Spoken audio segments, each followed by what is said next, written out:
Hello guys, in this video I'm going to show you how to enable or disable your notifications in the Ticketswap application. The first thing you need to do is enter the app.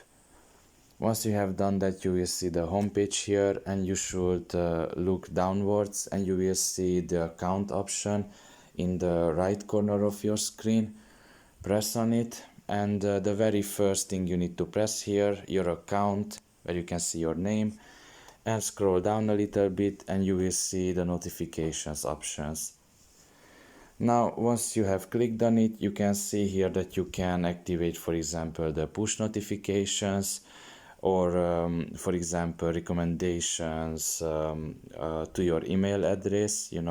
The application will recommend some events to you, and even a fan feedback. So it's up to you what will you activate here and what will you leave as it is. So yeah, I really hope that this video was helpful to you, and thank you for listening, and see you next time. Bye bye.